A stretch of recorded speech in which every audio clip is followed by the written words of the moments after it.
வணக்கம் நண்பர்களே. அடுத்து நான் பேச போகிற ஒரு 5 நிமிடம் தயவு செஞ்சு முழுமையாக கேளுங்க. இந்த பிரச்சனை உங்களுக்கு இருக்கலாம், அல்லது உங்கள் வீட்டில் உங்களுக்கு உயிருக்கு உயிராக நீங்கள் நேசிக்கிற உங்கள் உறவினருக்கு இருக்கலாம், அல்லது உங்கள் நண்பருக்கு இருக்கலாம், உங்கள் அக்கம் பக்கத்தில் யாருக்காவது இந்த ப்ராப்ளம் இருந்து இந்த வீடியோ ஒரு 5 நிமிட வீடியோ உங்கள் வாழ்க்கையும் உயிரையும் காப்பாற்றக்கூடியதாக இருக்கலாம். எனவே முழுமையாக ஒரு 5 நிமிஷம் ஒதுக்கி பாருங்கள்.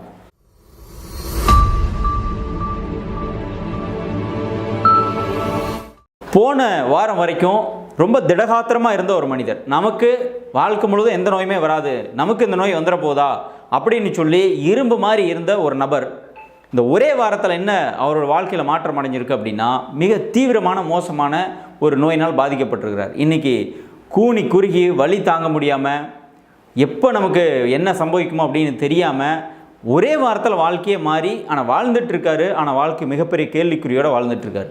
கிட்டத்தட்ட அவங்க குடும்ப உறவினர் அத்தனை பேரும் இப்போ அவர் என்ன நடக்க போகுது அவருக்கு அடுத்த லைஃப்பில் அப்படின்னு எதிர்பார்த்துட்டு இருக்கக்கூடிய ஒரு மோசமான நிலையில் இருக்கிறார். இதுக்கெல்லாம் காரணம் என்ன?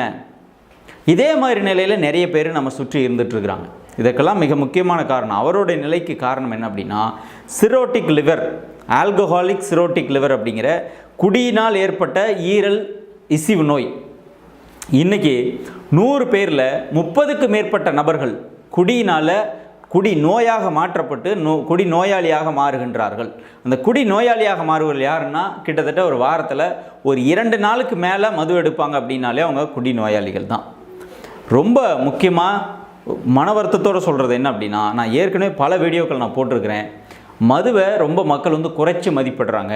சின்ன சின்ன பசங்க முதற்கொண்டு மது எடுத்து அந்த மதுவினால் ஏற்படக்கூடிய இழப்புகள், விளைவுகள், நோய்கள், வலி என்ன வரும் அப்படின்னு தெரியறதே கிடையாது. நானாக இரும்பு மாதிரி உடம்பு, இதெல்லாம் என்ன செஞ்சிரும். அதில் ஒரு பெரிய பெருமை, நான் ஆஃப் அடிக்கிறேன், ஃபுல் அடிக்கிறேன் அப்படின்னு சொல்லி ஒரு பெரிய பெருமை. பசங்க அந்த பெருமைலாம் ஒன்றுமே கிடையாது. இப்படின்றதுக்குள்ளே உங்களோட டோட்டல் லைஃப் மாறி போயிடும்.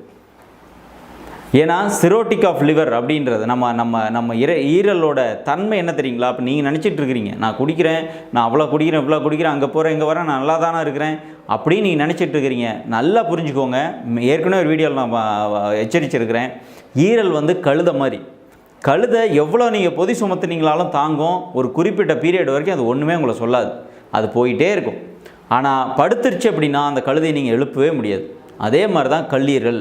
நீங்கள் குடிக்கிறீங்க, காலையில் குடிக்கிறீங்க, மத்தியானம் குடிக்கிறீங்க, நைட்டு குடிக்கிறீங்க, அல்லது வாரத்தில் ஒரு டைம் குடிக்கிறீங்க, எப்படி குடித்தாலும் பாதிப்பு தான். அதை மாற்றவே முடியாது. யாருமே இந்த காலத்தில் ட்ரிங்க்ஸ் பண்ணனா ஆல்கஹால் எடுத்துக்கிட்டால் உடம்புக்கு நல்லதுன்னு சொல்கிற அத்தனை பேரும் என்னை பொறுத்த வரைக்கும் சயின்டிஃபிக்காக முட்டாள்கள், இல்லை இன்னொரு நபரை கொலை பண்ணுறதுக்கு ஏதுவாக அவங்களுடைய ஆர்கியூமெண்ட் இருக்குது அப்படின்னு தான் நான் சொல்லுவேன். ஏன் அப்படின்னா கண்ணு முன்னாடியே பார்க்குறோம். கண்ணு முன்னாடி ஆண்ட்ரல் கேஸ்ட்ரைட்டிஸ் பேஷண்ட்டு, போன வாரம் நான் பார்த்த பேஷண்ட்ஸு சின்ன வயசு தான். Antral gastritis plus associated with alcoholic cirrhosis of liver. வயிறு ஃபுல்லாக புண்ணாயிடுச்சு, நல்லா ஒரு சைடு லேயரே இல்லாமல் போயிடுச்சு. ஏன்னா ட்ரிங்க்ஸு காலையில் பண்ணுறது, அப்புறம் சரியாக சாப்பிட்றது. நிறைய பேர் என்ன நினச்சிட்டு இருக்கேன், நான் நல்லா தினமாக சாப்பிட்டுட்டு ட்ரிங்க்ஸ் பண்ணால் ஒன்றும் ஆகாது அப்படின்னு நினச்சிட்டு இருக்கிறோம். அப்படியும் கிடையாது. மீண்டும் நான் சொல்கிறது என்ன அப்படின்னா, உங்கள் கூட நான் கண் முன்னாடி பார்த்தது, உங்கள் கூட எந்த ஃப்ரெண்ட்ஸு மச்சான் உனக்கு உயிரையே கொடுப்பேன் வா சரக்கு அடிக்க போகலான்னு கூப்பிட்டுட்டு போய் நீங்கள் எந்த நண்பர் கூடலாம் உட்காந்துட்டு இருக்கிறீங்களோ அந்த நண்பர் என்ன பண்ணுவார்னா, ஒரு 5 பேர் உட்காந்து குடிக்கிறாங்கன்னா அதில் ஒரு நபர் பாதியிலே மரணம் அடைஞ்சிடுவார். அந்த மரணத்துலேயும் மீதி இருக்கிற 4 பேர் அதே சரக்கு அடிச்சுட்டு ஆட்டம் போட்டு தான் போவாங்களே தவிர, உங்களுக்கு உயிரியே கொடுக்குறேன்னு சொல்லி குடிக்க வச்ச அல்லது உங்கள் கூட கம்பெனி கொடுத்து குடிக்கிற ஒரு நண்பன் கூட உயிரை விட்டுட்டு உங்கள் கூட வரப்போகிறதே இல்லை. அப்படி நடந்தது சரித்திரம்ல. தயவு செஞ்சு ஏமாந்து போயிடாதீங்க. உங்கள் ஃபேமிலிக்கு நீங்கள் தேவை, உங்கள் ஒய்ஃப்க்கு உங்கள் ஒய்ஃப்க்கு நீங்கள் தேவை, உங்கள் பிள்ளைங்களுக்கு நீங்கள் தேவை, உங்கள் பெற்றோருக்கு நீங்கள் தேவை. ஆனால் உங்கள் நண்பருக்கு நீங்கள் தேவை கிடையாது. அதே மாதிரி இந்த அரசாங்கமும் உங்களை குடிக்க வைக்கும், நாடு உங்களை குடிக்க வைக்கும், சமுதாயம் குடிக்கிற மாதிரியான படங்களை எடுக்கும், குடிக்கிற மாதிரியான சம்பவங்களை ஊக்குவிக்கும். ஏதோ குடிக்கிறது ஒரு பெரிய ஒரு வீரமாக நினச்சிட்டு இருக்கிறாங்க இன்றைக்கி பசங்க. ஏதோ ஒரு குடிச்சிட்டா ஏதோ பயங்கரமாக குடிக்கிறதா என்னை பொறுத்த வரைக்கும் மிகப்பெரிய கோழைத்தனம். ஏன் அப்படின்னா பாதி பேர் எதுக்காக குடிக்கிறோம்? குடிக்கிறதுக்கான காரணம் என்ன? ஸ்ட்ரெஸ். எனக்கு வாழ்க்கையில் இவ்வளோ பிரச்சனை, வேலை இடத்துல பிரச்சனை, இங்கே ஒய்ஃப்கிட்ட பிரச்சனை, அங்கே பிரச்சனை, இங்கே பிரச்சனை. பிரச்சனைகளை மறக்கிறதுக்காக எனக்கு ஸ்ட்ரெஸ் ரிலீஃபாக இருக்குது, ஸ்ட்ரெஸ் பர்ஸ்டராக இருக்குது, கொஞ்ச நேரம் நான் ரிலாக்ஸாக இருக்கேன் அப்படின்னு தான் குடிக்கிறேன். இந்த மாதிரி குடிக்கிறவங்க தான் உலகத்திலே மிகப்பெரிய கோழைகள் என்னை பொறுத்த வரைக்கும். காரணம் என்ன அப்படின்னா, உன்னோட இயல்பு வாழ்க்கையில் வரக்கூடிய சம்பவங்களை எதிர்கொள்ள முடியாதவன் கோழையாக தான் இருக்க முடியும். நீ வேற ஒரு உலகத்துக்கு ஓடி போயிடுறீங்க. இந்த இயல்பான எதிர்ப்புகளையோ சவால்களையோ ஸ்ட்ரெஸ்ஸோ மன அழுத்தத்தையோ எதிர்கொள்கிறதுக்கு பதிலாக நீங்கள் குடித்து உங்கள் மூளையை போதை உருவாக்கி வேறொரு உலகத்துக்கு, இந்த விஷயங்கள்லாம் மறந்துடுது கொஞ்ச நேரம், வேறு உலகத்துக்கு நீங்கள் உங்களை எடுத்துகிட்டு போயிடுறீங்க. இந்த உலகத்துலேருந்து நீங்கள் ஓடி போகிறீங்க, எஸ்கேப் ஆகுறீங்க. அப்போ பிரச்சனைகளை எதிர்கொள்ள முடியாமல் ஓடி போகிறவன் வீரன் சொல்லுவோமா கோலன்னு சொல்லுவோமா? அதனால் குடிக்கிறதெல்லாம் ஒரு பெரிய பெருமையோ வீரமோ கிடையாது. சின்ன சின்ன பசங்க காலையில் வந்தோம்னா 7 மணிக்கு, நீங்கள் ஈவினிங் 6 மணிக்கு மேலே ரோட்லேயே போக முடிய மாட்டேங்குது. ஏதாவது ஒரு சின்னதாக ஒரு குட்டு சோறு இருந்ததுன்னா அங்கே 4 பேர் உட்காந்து குடிச்சிட்டு இருக்கிறாங்க. வயது வித்தியாசமே கிடையாது. எனவே மீண்டும் மீண்டும் சொல்கிறேன், நம்ம நாடு மிகப்பெரிய ஒரு அழிவுக்கு நேராக இளைஞர் சமுதாயம் தான் அந்த நாட்டை காப்பாற்ற போகுது அப்படின்னு சொல்லிட்டு இருக்கிறோம். ஆனால் போகிற போக்கெல்லாம் பார்த்தா மிகப்பெரிய அழிவே எங்கேருந்து வருதுன்னா அந்த இளைஞர் சமுதாயக்கிட்ட தான் ஃப்யூச்சரில் வரப்போகுது. இந்த நிலை மாறலை அப்படின்னு ஒவ்வொரு குடும்பத்துலேயும் குடிகாரங்க உருவாயிட்டாங்க. இன்றைக்கி ஒவ்வொரு குடும்பத்துலேயும் உருவாகி அவர்களுக்கும் பிரச்சனை, அவர்களை சார்ந்து இருக்கிறவங்களுக்கும் பிரச்சனை. நீங்கள் நினச்சிட்டு இருக்கலாம், நீங்கள் குடிச்சிட்டு நீங்கள் போடுற ஆட்டமோ அல்லது பேசுகிறது வைக்கிறது பண்ணுறதெல்லாம் மற்றவெல்லாம் கலாய்ச்சி சிரிக்கிறான் அப்படின்னு நீங்கள் நினச்சிட்டு இருக்கிறீங்க. இதில் ஒரு நபர் கூட உங்களை நீ குடிக்கிறது தப்பு, குடிக்காத அப்படின்னு உங்களை டிஸ்கரேஜ் பண்ணுற மாதிரி யாருமே பண்ண மாட்டாங்க உங்களை சுற்றி. ஏன் அப்படின்னா அவர்களுக்கு மீண்டும் சொல்கிறேன், அவர்களுக்கெல்லாம் நீங்கள் தேவை கிடையாது. நீங்கள் ஒரு என்டர்டைனர், அவ்வளோதான். நீ குடிச்சிட்டு கொஞ்சம் பேசினேன், கொஞ்சம் அப்படி கொஞ்சம் நேரம் அவங்கள என்டர்டைன் தான் நீங்கள் பண்ணுறிய தவிர என் மரணத்துக்கு பின்னாடி எனக்கோ என் குடும்பத்திற்கோ அல்லது என் ஒய்ஃப்க்கோ என் பிள்ளைகளுக்கோ கூட நிற்கிறவங்க யாருமே கிடையாது. சரிங்களா? கூட நிற்பாங்க. எப்போ கூட நிற்பாங்கன்னா என் மரணத்தில் தான் கூட நிற்பாங்களே தவிர அவங்களுக்கு நான் என் இடத்த பூர்த்தி பண்ணுற மாதிரி என்னை அவங்களால கொண்டு வர முடியாது, என் உயிரை மீண்டும் கொண்டு வர முடியாது.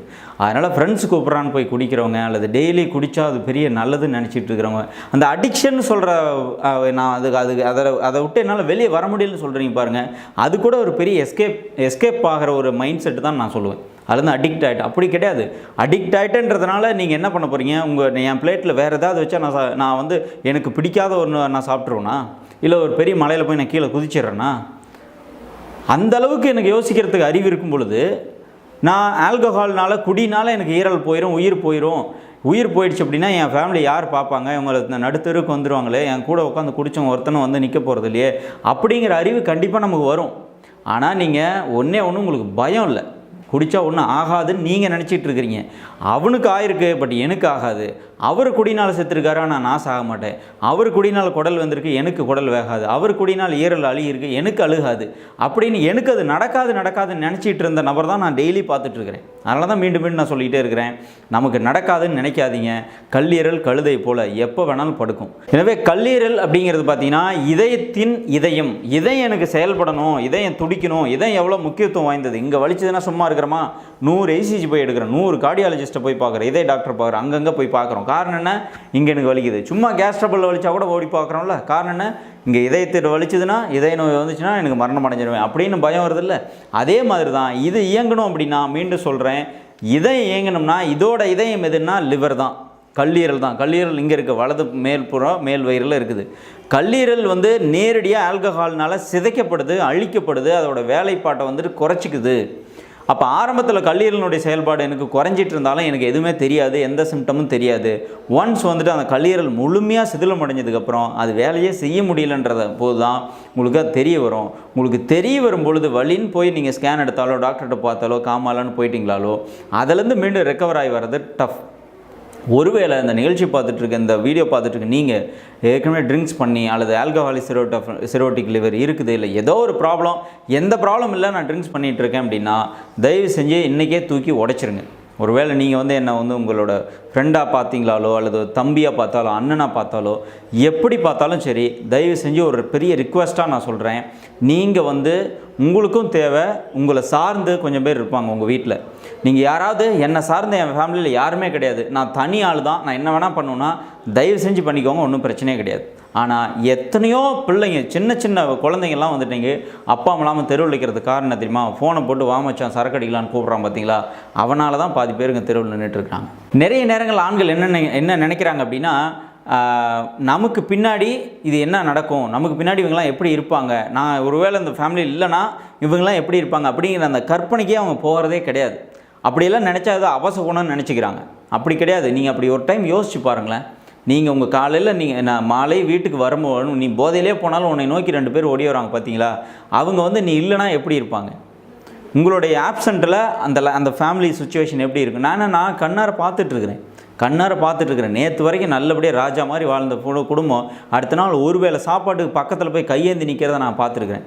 அதனால் மீண்டும் மீண்டும் நான் சொல்கிறேன், ஃப்ரெண்ட்லியாக நான் சொல்கிறேன், ட்ரிங்க்ஸ் பழக்கன்றது இன்றைக்கி நீங்கள் குடிக்கிற ட்ரிங்க்ஸ் எல்லாம் ஏதோ பெருசாக இங்கிலாந்துலேருந்து அமெரிக்காவிலேருந்தும் ஒரு 40 வருஷம் 50 வருஷம் பழங்களெல்லாம் அரைச்சி அப்படியே பேரலில் போட்டு ஆல்கஹாலாக மாற்றி வந்துட்டு இருக்கிற சோமபானம்னு நீங்கள் நினச்சி குடிச்சிட்டு இருக்கிறீங்க. அதெல்லாம் எதுவுமே கிடையாது. புரியுங்களா? முன்னெல்லாம் சாராயம் வந்துட்டு வெள்ளை கலரில் பாக்கெட்டில் வந்தது, இப்போ கலரில் இருக்குது. அவ்வளோதான் ரெண்டுக்கு வித்தியாசமே தவிர நீ நினைக்கிற எனக்கு வந்து எந்த உடம்புக்கு பாதிப்பு வராது, லேபிள் ஒட்டியிருந்தால் நல்ல சரக்கு அப்படின்னு நீங்கள் நினச்சிட்டு இருக்கிறீங்க. தயவு செஞ்சு ஏமாந்து போயிடாதீங்க. அரசாங்கமோ உங்கள் கூட வரப்போகிறதில்ல, கூட குடிச்சோன்னு உங்கள் கூட வர மாட்டான். மீண்டும் மீண்டும் ஒரு பெரிய ஒரு மன வேதனையோடு நான் சொல்கிறேன். அவ்வளோ பேர் நான் பார்த்துட்டு இருக்கிறனால நான் சொல்கிறேன். எனவே ட்ரிங்க்ஸை முற்றிலுமாக அவாய்ட் பண்ணுங்கள். நான் கொஞ்சம் கொஞ்சமாக நிறுத்திக்கிறேன்றதான் இருக்கிறதுலே ஒரு பெரிய மோசமான தந்திரம். அது உங்களை நீங்களே வஞ்சிக்கிறது. கொஞ்சம் கொஞ்சமாக நிறுத்த முடியாது. கொஞ்சம் கொஞ்சமாக 10 நாள் நிறுத்துவீங்க, மீண்டும் கொஞ்சம் கொஞ்சமாக மேலேயே போயிடுவீங்க. மீண்டும் 10 நாள் கொஞ்சம் கொஞ்சமாக நிறுத்துவீங்க, திருப்பியும் கொஞ்சம் கொஞ்சமாக மேலே போயிடுவீங்க. ஏன்னா அவங்க கூட இருக்கிறவங்களும் அந்த மாதிரி தான் இருப்பாங்க. அது கொஞ்சம் நீங்கள் வெளியே வரலாம்னு நினச்சா கூட என்ன சொல்லுவான், மச்சான் அதெல்லாம் ஒன்றும் பிரச்சனை இல்லை, அதெல்லாம் நீ அடி இதான் அவன் பாருங்கள் 80 வருஷத்தை பெரியவர், அவருக்கு என்ன ஆகிடுச்சு, இவர் 40 வருஷமாக குடிக்கிறானே என்ன ஆகிடுச்சு அப்படின்னு சொல்லி உங்களை டியூன் பண்ணி விட்டு மீண்டும் அந்த பழைய அளவுக்கு கூட அதிகமாக கொண்டு போயிடுவாங்க. அப்புறம் அந்த ஆஃப் அடிச்சிட்டா கூட நான்லாம் வந்து ஸ்டெடியாக இருப்பேன், ஃபுல் அடித்தா ஸ்டெடியாக இருப்பேன்னு பெருமையாக காலர் தூக்கி விட்டுட்டு இருக்காங்கல்ல, அவங்களுக்குலாம் சொல்கிறேன் இதெல்லாம் பெரிய வீரமே கிடையாது. நீங்கள் அவ்வளோ அடித்து உங்களுக்கு போதை ஏறாமல் ஸ்டெடியாக இருக்கிறீங்கன்னா என்ன அர்த்தம்னா நீங்கள் கிட்டத்தட்ட என்ன ஆகிடுச்சு, உடம்பு வந்து அந்த ஆல்கஹாலுக்கு செட் ஆகிடுச்சு. அது வந்து உரைக்க மாட்டேங்குது. அது என்ன மாதிரியான நோய்கள் வேணாலும் கொண்டு போய் விடும். அப்போ ஆல்கஹாலே எனக்கு உரைக்கலைன்னா உள்ளே உருவாகிட்டு இருக்கிற நோயை எப்படி எனக்கு உரைக்கும், உள்ளே உருவாகிட்டு இருக்கிற வலி எப்படி எனக்கு தெரியும்? அப்போ அந்த வலியெல்லாம் முடிஞ்சு உறுப்புகள் காலியே மரணம் அடைகிற ஸ்டேஜில் தான் அது எனக்கு தெரிய வரும். கிட்டத்தட்ட இல்லைன்னா மரணம் அடைஞ்சதுக்கப்புறம் தான் நமக்கு தெரியும். இப்போது சுற்றி இருக்கிறவங்க தான் பார்க்க முடியும் நம்ம பாதிப்பை நம்மளாலேயே உணர முடியாது. அதனால் இந்த குடியில் தயவு செஞ்சு ஒரு பெரிய வீரமாக நினச்சிக்காதீங்க. அதுலேருந்து வெளியே வரத்துக்கு என்னவோ அதை பாருங்கள். உடனே தூக்கி போட்டு உடைக்கலாம், தப்பே இல்லை. ஒரு 1000 ரூபா கொண்டு போய் பாட்டில் வாங்கி அப்படியே தூக்கி போட்டு உடைச்சி சுற்றிட்டு வந்துடுங்க. அதை தாண்டி ஒரு எளிய வழி, பெரிய வழி, போய் அடிக்ஷன் சென்டரில் உட்காந்துருக்கிறது பண்ணுறது, அந்த ஸ்டேஜுக்கு நீங்கள் போகிறதுக்கு முன்னாடியே உங்களை நீங்களே தற்காத்துக்கொள்ளுங்கள். இந்த பதிவு பார்த்துட்ருக்கிற நீங்கள் தயவு செஞ்சு ஒரு 50 பேருக்காவது இதை ஷேர் பண்ணி விடுங்க. ஏன்னா இன்றைக்கி வந்து சொல்கிறதுக்கு ஆள் இல்லாமல் தான் நம்ம சமுதாயம் இருக்குது. யாரும் கண்டிக்கிறதுக்கு ஆள் இல்லாமல் தான் நம்ம சமுதாயம் இருக்குது. யாராவது எடுத்து சொல்ல மாட்டாங்களா, சொல்கிறதுக்கு ஆள் இல்லாமல் தான் நம்ம சமுதாயம் இருக்குது. குடிக்க வைக்கிற மாதிரி படம் எடுக்கிறான், 100 படம் எடுக்கிறான். குடித்தா பெரிய ஹீரோன்ற மாதிரி காட்டி 100 படம் எடுக்கிறான். ஆனால் குடித்து அவனுக்கு என்ன நோய் வருது, குடித்து அவன் செத்து போனதுக்கப்புறம் அவன் ஃபேமிலி எங்கே போகுது, என்ன கஷ்டப்படுதுன்னு படம் எடுக்கிறதுக்கு நீ ஆள் கிடையாது. அதனால் இந்த சமுதாயம் வந்துட்டு நம்மளை நெகட்டிவாக வழி நடத்தினாலும் இந்த வீடியோ பகிர்றதன் மூலமாக வெவ்வேறு நீங்கள் உங்களோட வாட்ஸ்அப்போ மற்றதை எங்கே வச்சுருக்கீங்களோ அதில் நீங்கள் பகிருங்க.